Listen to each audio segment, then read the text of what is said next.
Howdy y'all, Fast Forward 289, welcome back. In this video, we'll be working on my buddy's 1992 Ford Ranger, Project Danger Ranger, and we're gonna be changing the rear differential cover gasket. It's leaking, and we're gonna change it to make it stop leaking, obviously, and make it more dependable and safer whenever he drives this thing to Arizona. So let's jump into it and see what we got. Okay, so on a Ford 8.8 rear end, and also, I think it's is it the 7.5? Anyway, all rear ends that have this differential cover on the back, but the Ford 8.8 specifically is what we're working on, has this cover on the back. You got to remove all these bolts around the perimeter, pull the cover off, and we can replace the seal. So, we're going to go ahead and pull those bolts out now. I like to start with a ratchet first and break them loose, just to make sure nothing's stripped or anything like that. I can feel the bolts and then I can come back with my impact and run them out if I want to.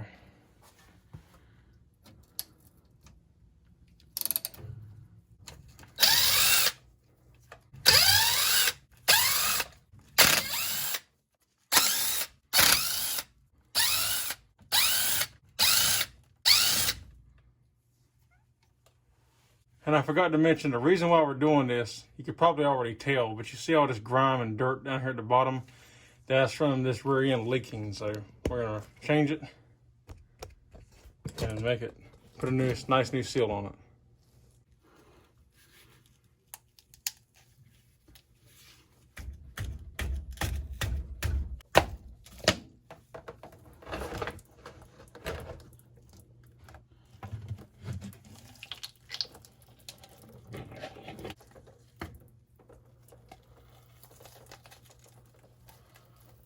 Now we should clean up all our surfaces, scoop out the rest of this old gear oil so we can put the new seal up here and fill it back up with gear oil.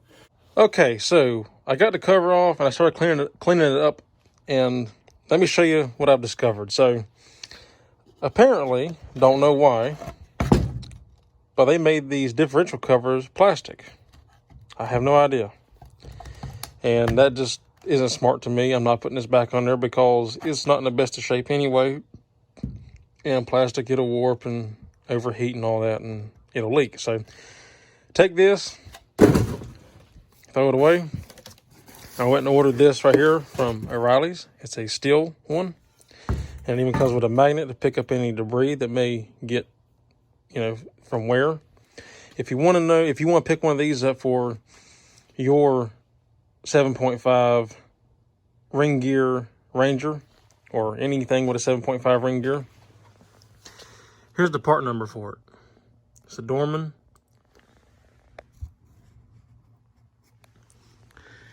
And then to go with that is a gasket also, Velcro, and there's the part number for it if you want it.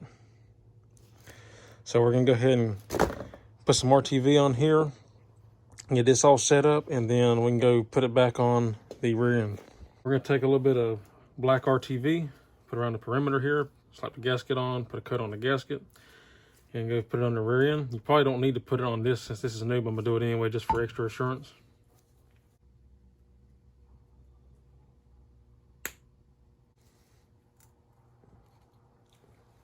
Then we're just gonna rub this around the perimeter and then stick the gasket on. Now we got a nice coat on that. We slap the gasket on here and put a coat on it as well.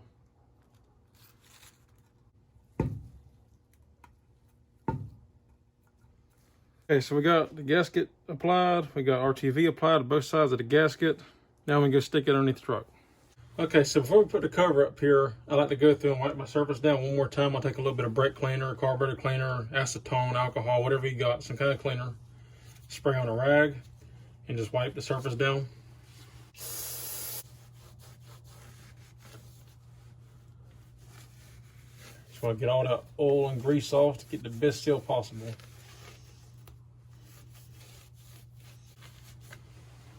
I like to apply extra RTV to the bottom side where it's going to be sitting at the bottom, because that's where your gear oil will always be. When you're going down the road, the gear oil is being splashed up around the housing here, but when it's sitting at idle, all your gear oil is resting in the bottom. So You want a good seal obviously all the way around, but especially at the bottom, because this is where your gear oil is going to sit 100% of the time. It'll always be at the bottom. So I'll take me a couple bolts and put into my cover as like dial pins and go ahead and get it started up here.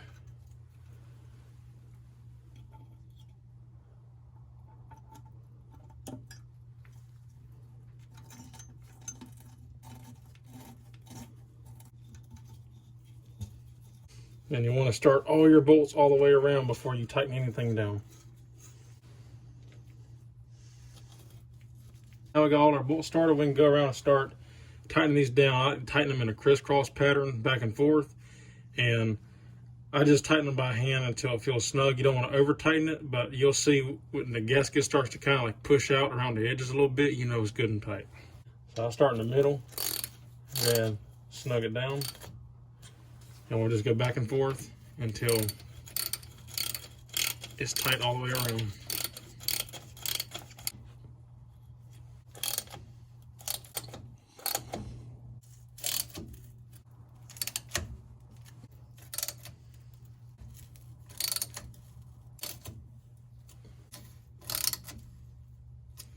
All right, that's one full pass. I'm gonna go around and do this a couple more times until they feel good and snug, and then we'll come back after that.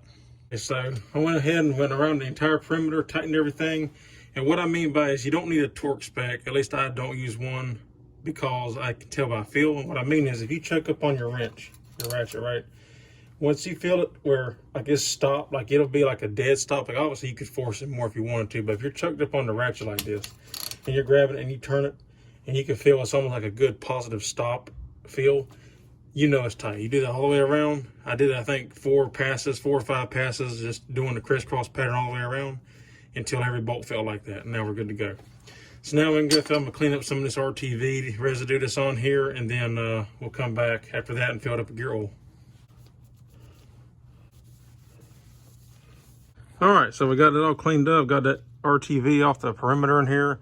See, everything's nice and clean now. And you can see up here I was talking about how that gasket will start to kind of like, you know, press out as you tighten it down. You see how it's kind of expanded out around the outside. You don't want to tighten this so tight to where you bust the gasket, obviously, but you do want that little bit of squeeze out. That way, you know it's got a good seal on it. If you want to use the torque specs for these bolts is 28 to 38 foot-pounds of torque. If you would prefer to use a torque wrench, if you don't feel comfortable just doing it by hand. Okay, so now it's time to put gear oil into the rear end. I'm using this 80W90 gear oil, which is plain old gear oil, because this is not a limited slip unit. This is just a regular open differential. So we're just going to use regular 8090W, or 80W90 gear oil, I mean. And I'm going to use this pump here. All it does, you just stick it in here like this, and then you can pump this, and it'll feed oil into the rear end. Okay, so now we need to pull this plug here out, and this is how you fill the differential with gear oil. It's just your standard 3/8 drive ratchet style. Use a breaker bar, ratchet, whatever you want to use, and we're just gonna break it loose.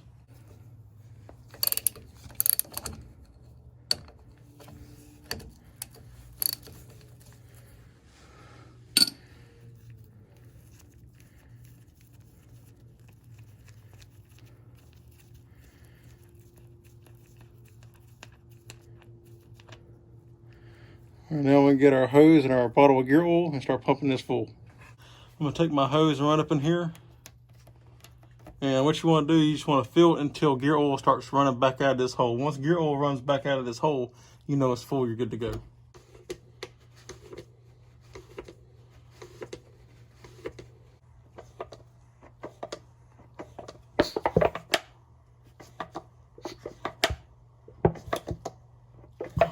Okay, now you see how it's running out nice steady stream. Now we know we're full.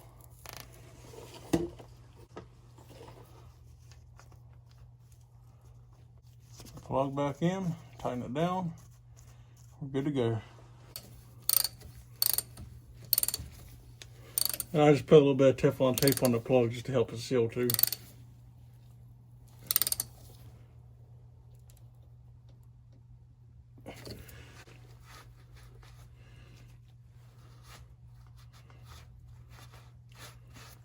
Okay, done deal.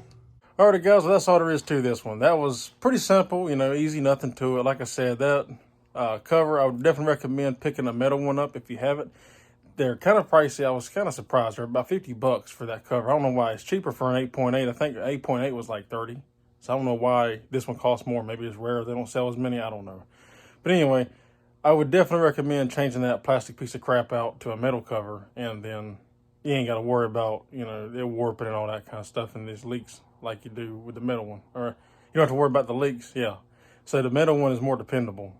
In other words, what I'm saying. So I would definitely highly recommend doing it. It's worth the money. I mean, think about it. You know, you do it, it's long term, especially if you plan on keeping a vehicle. It's worth putting the money into it to make it more dependable and hassle free, right? So, but anyway, that's all there is for this one. Hope the video was helpful. If you like the video, give me a thumbs up. If you're not subscribed, consider subscribing. And if you have any questions, comments, or concerns, leave them in the drop box down below, and I'll get back to you. And so yeah, that's all there is for this one. So until next time, I'll see you in the next one. Take care.